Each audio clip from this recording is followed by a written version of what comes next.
important building in the city, that is La RAE, which is the Real Academia Española, the organization that says what words get in or get out from the Spanish dictionary. So they basically approve how we should speak in the Spanish language. Yeah, of course.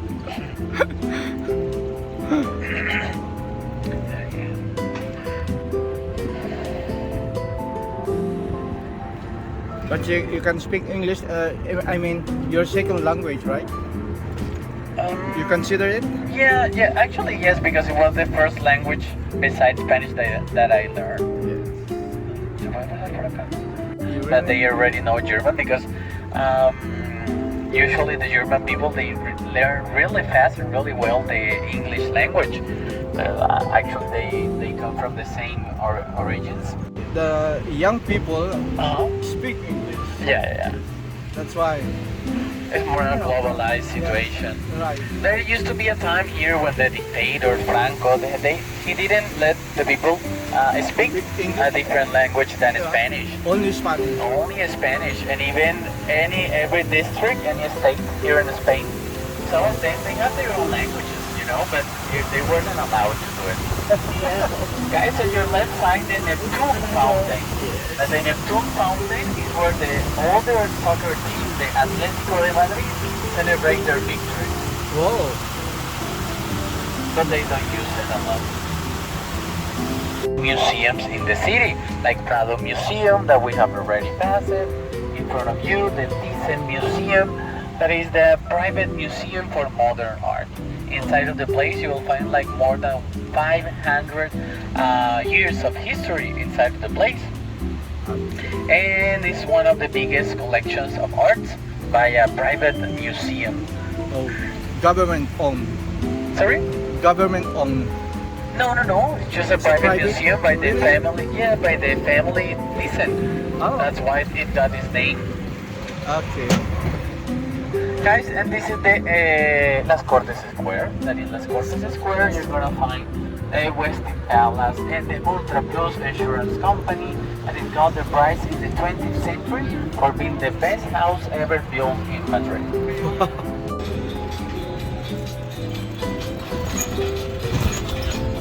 However, that's not the most important on the square. We're gonna find here also the Parliament, that we're gonna go over there. The Parliament of Spain is where you can find all the politicians and even the President of Spain coming to work. It was built in the 19th century by the Queen Elizabeth II from Spain. And still Juan Carlos is the president or the king? Sorry? Juan Carlos is still the king or the president? Yeah, still. Okay, still. Yeah. Generation to generation. Here you can find the front of the Parliament of Spain. It's open once a year, so the people can actually get inside of the place and really get to know it, all the facilities. But the rest of the year, it's closed for the entire public. So there are just 2 days open.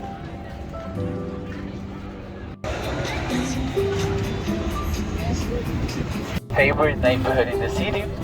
Which one? Las Letras? Las Letras. The letter. Like the letter, yes.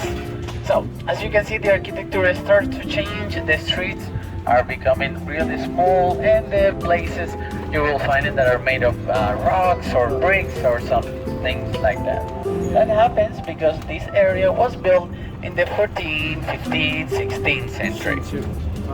So, it was the area between the 16th and the 17th century where used to live all the famous writers from today, like Miguel de Cervantes Saavedra, the author of Don Quixote de la Mancha. You will also find some places related with Quevedo, Lope de Vega, Goya, between others. So, this area was the area for all the main artists in the city between that time. That's what we call the golden time in Madrid. However, the people who live here, they actually didn't like the arts that much. For example, the first actors, actresses, and the first theaters also started in here. But the people who assist to watch those plays at the time, when they didn't like it, they usually threw some damaged food to the actors and actresses. And some people say that sometimes they even try to stab them with a knife or something like that. Really? But I don't think that's true. So, in this corner on your right side, you're gonna find the Teatro Español, which is the first comedy theater in Madrid. In front of you, you will find the Santa Ana Square. That this square, you will find a lot of terrazas. That all these restaurants, they're gonna serve you in the middle of the square. In front of you, that huge white building is the Melia Hotel. The MA by Melia. That it used to be a palace, the palace of the Queen Victoria, where the matador used to come to get dressed before the bullfights in Plaza de Toros. Now, on the first floor is a fancy restaurant, then the hotel, and on top is a rooftop that is only open during summer and springtime.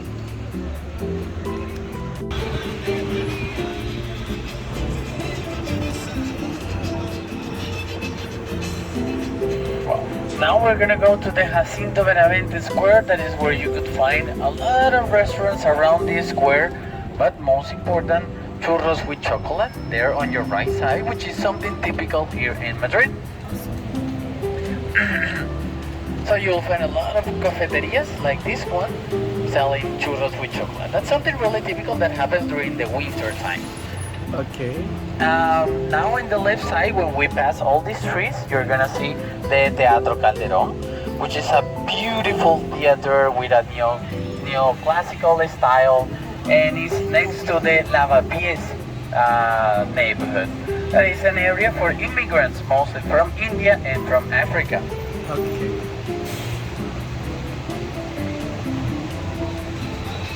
Teatro Real. What did you say? It's the Opera Theater that is going to be next to the Royal Palace that we're on the way right now.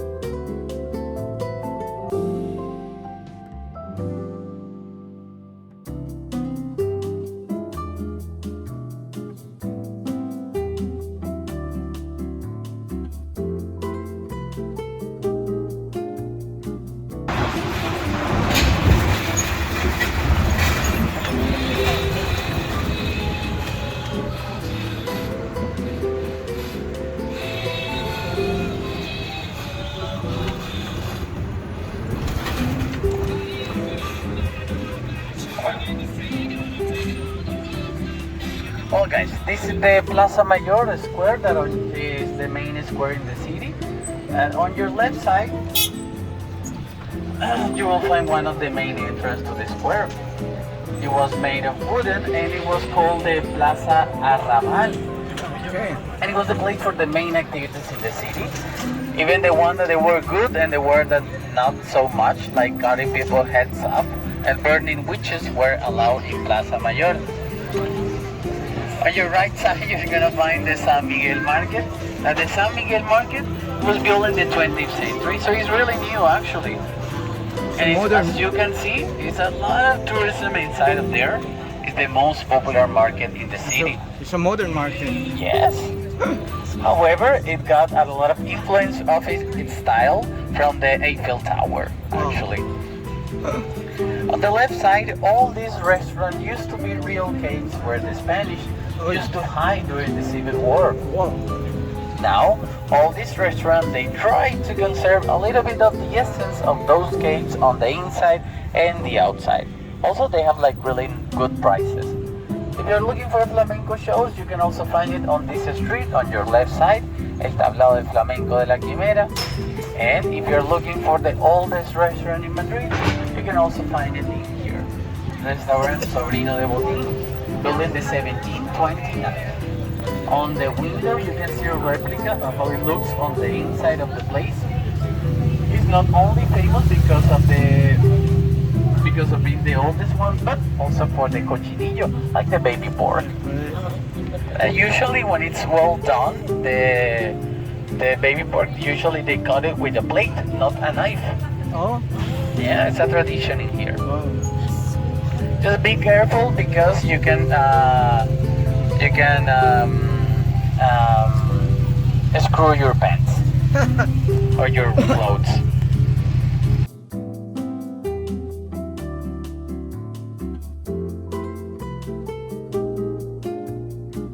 Wow. Guys, this is the oldest part in the city that is called Madrid de las Austrias, which is the part in the city that it was built between the 11th, 12th and 13th century. As you can see, you can also find these buildings made of rocks, bricks, and the streets that are really small, like the neighborhood of Las Letras that we have passed before. Yeah. But in this part, we're gonna find the first walls in the city, the Muslim walls. Oh. The We're first, no? the first wall Yes, in Madrid. in Madrid, yeah. On your right side, this is the Ramales Square. That in Ramales Square, you can find some beautiful buildings on your right side. And you can also find this square that is what people think or they say. There is like a legend that here you can find the rest of the body of of the artist Diego Velázquez. Actually, in the middle of the square, you could find that small monument that is in honor of Diego Velázquez, the author of Las Meninas. The city, because finally we are next to the Royal Palace and the Cathedral of Almudena. Royal Palace here on your right side and Cathedral in front of there. Let me park over here so you can take some pictures and explain you things related with here. If you want to get down, you can also do it, okay? So, opened in the 1983, the newest cathedral in all Europe. It was built in the 19th century, but it took around 100 years to finish it because of the civil war in Spain. After the war, well, they didn't have the time, they didn't have the money, they didn't have the resources to finish it. The Cathedral of Almudena, as you can see, has so many colors, so many styles. So if you ask to a person from Madrid, what do they think about the cathedral? They say that it's really ugly. They don't like it. People here, they don't like it. Just because of that. Because they said it has so many styles. You can go on top of the cathedral where you can see the sculpture of the 12 apostles. The entrance for the top of the building is on the right side. You have to pay 7 euros per person. But on the other side, you will find the main entrance of the cathedral, that it has a free entrance. And well, the Royal Palace next to it, you have to look on your back, is the biggest, works as a museum, has more than 3,000 rooms to visit it, but nobody lives there anymore. The royal family lives in the Zarzuela Palace, that is 20 minutes outside Madrid, in their private palace. Who built it once again? Who built the Royal Palace? Yes. The Italian architect Francesco Sabatini.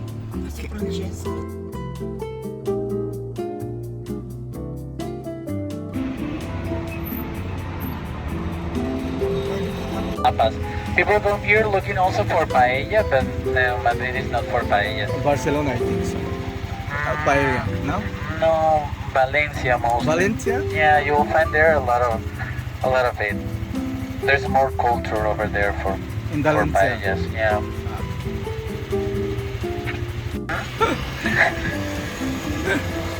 Guys, this is the main entrance of the cathedral on your left side. As I mentioned before, the entrance is totally free. And you will find there like ceremonies, a museum as well. And this is the area for the Armas Square, like it's an open square with a point of view at the end, and the main entrance of the Royal Palace as well. Beautiful.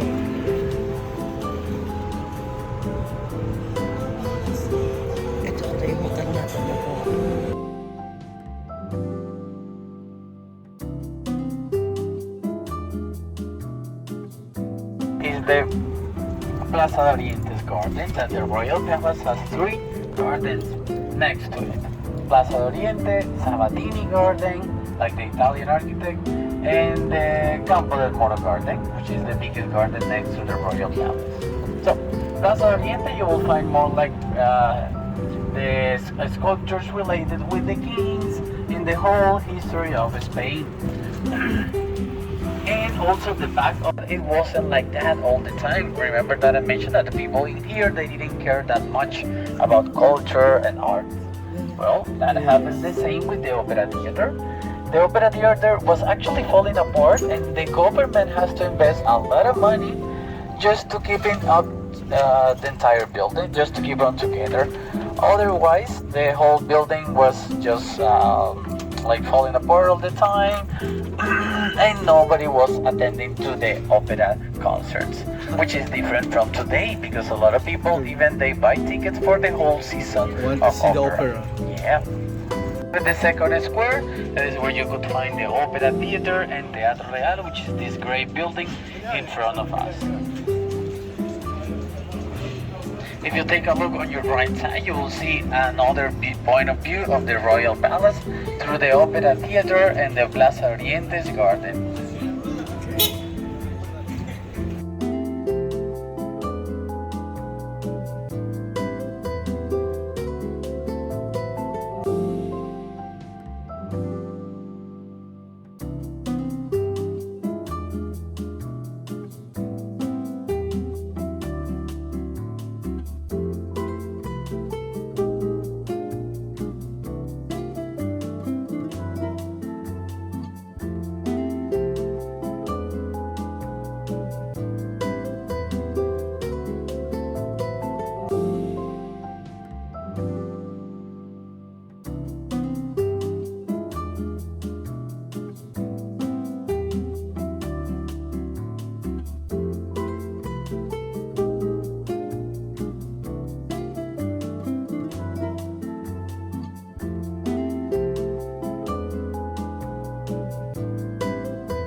Well, that works as a fancy cemetery.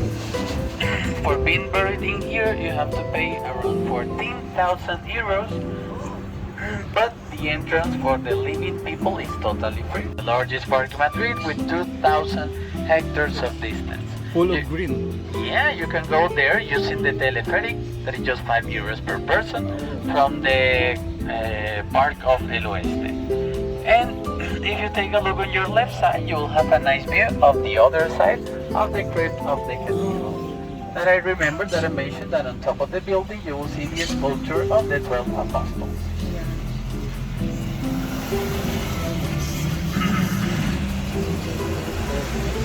Here on your right side, well, this is the rest of the Muslim walls.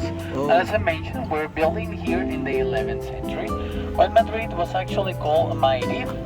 Okay. And it was from here till the San Miguel market, and it has a population of just 4,000 people.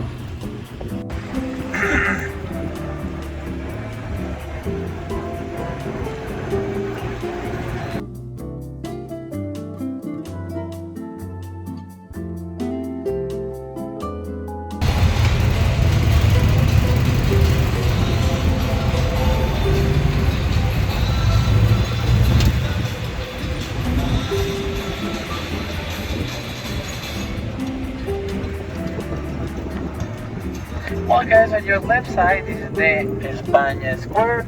That is where we could find the monument of our most famous writer, Miguel de Cervantes Saavedra, and his book, Don Quixote de la Mancha. And this is where we're gonna be ending the tour as well.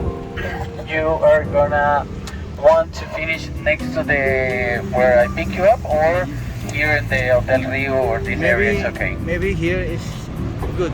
Here is okay? Okay. Okay. Let me just put it in here. Okay.